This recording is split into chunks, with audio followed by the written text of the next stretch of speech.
सियावर रामचंद्र जी की जय।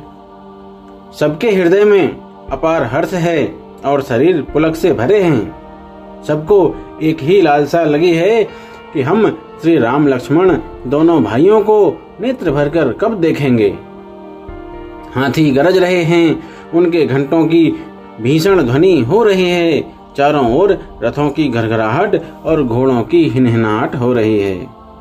बादलों का निरादर करते हुए नगाड़े घोर शब्द कर रहे हैं। किसी को अपनी पराई कोई बात कानों से सुनाई नहीं देती।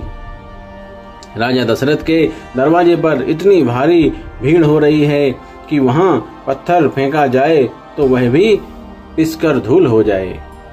अटारियों पर चढ़ी स्त्रियां मंगल थालों में आरती लिए देख रही हैं और नाना प्रकार के मनोहर गीत गा रही हैं। उनके अत्यंत आनंद का बखान नहीं हो सकता। तब सुमंत्र जी ने 2 रथ सजाकर उनमें सूर्य के घोड़ों को भी मात करने वाले घोड़े जोते। दोनों सुंदर रथ वे राजा दशरथ के पास ले आए, जिनकी सुंदरता का वर्णन सरस्वती से भी नहीं हो सकता।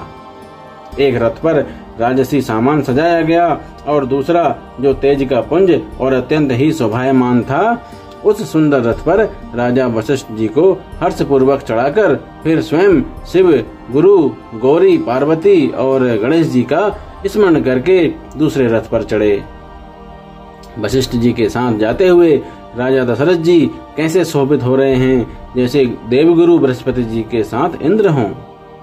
वेद की विधि से और कुल की रीति के अनुसार सब कार्य करके तथा सबको सब प्रकार से सजे देखकर श्री रामचंद्र जी का स्मरण करके गुरु की आज्ञा पाकर पृथ्वीपति दशरथ जी शंख बजाकर चले।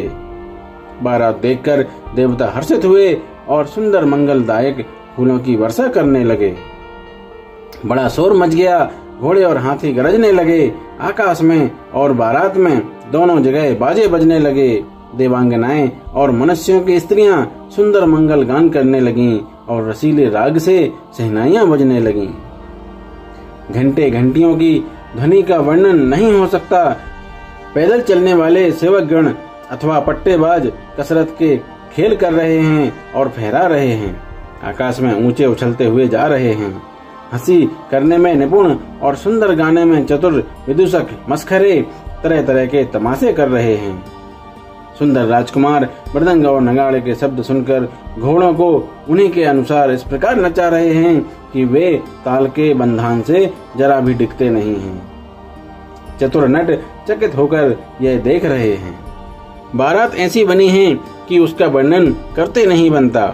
सुंदर सुखदायक शकुन हो रहे हैं। नीलकंठ पक्षी बाईं ओर चारा ले रहा है, मानो संपूर्ण मंगलों की सूचना दे रहा हो। दाहिनी ओर कौआ सुंदर खेत में शोभा पा रहा है। नेवले का दर्शन भी सब किसी ने पाया। तीनों प्रकार की शीतल मंद सुगंधित हवा अनुकूल दिशा में चल रही है। श्रेष्ठ सुहागिनी स्त्रियां भरे हुए घड़े और गोद में बालक लिए आ रही हैं। लोमड़ी फिर फिर कर बार बार दिखाई दे जाती है। गायें सामने खड़ी बछड़ों को दूध पिलाती हैं। हरिणी को टोली बाईं ओर से घूमकर दाहिनी ओर को आई, मानो सभी मंगलों का समूह दिखाई दिया। छेम करी सफेद सिर वाली चील विशेष रूप से छेम कल्याण कह रही है। श्यामा बाईं ओर सुंदर पेड़ पर दिखाई पड़ी। दही मछली और 2 विमान ब्राह्मण हाथ में पुस्तक लिए हुए सामने आए। सभी मंगलमय, कल्याणमय और मनोवांछित फल देने वाले शकुन मानो सच्चे होने के लिए एक ही साथ हो गए। स्वयं सगुण ब्रह्म जिसके सुंदर पुत्र हैं, उसके लिए सब मंगल सगुण सुलभ हैं। जहाँ श्री रामचंद्र जी सरीखे दूल्हा और सीता जी जैसी दुल्हन हैं तथा दशरथ जी और जनक जी जैसे पवित्र समधी हैं।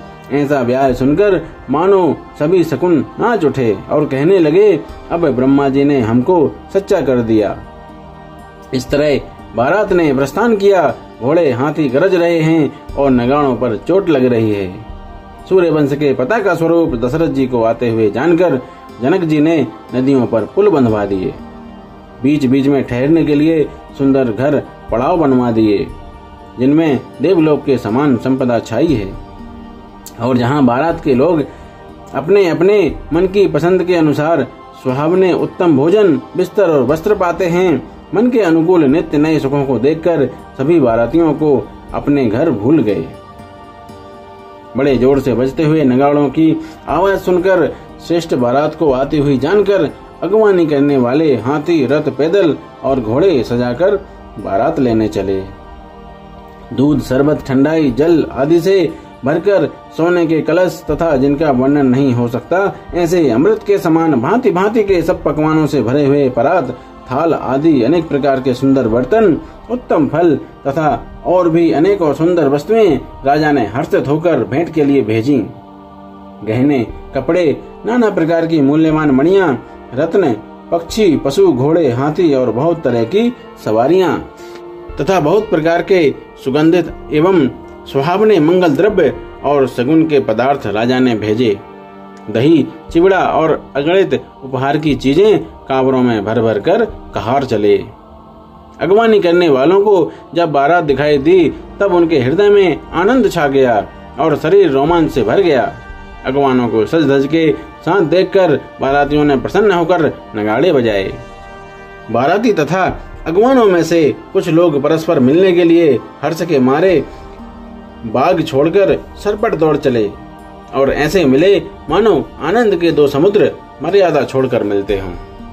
बोलिए सियावर रामचंद्र जी की जय। रामायण मैया की जय।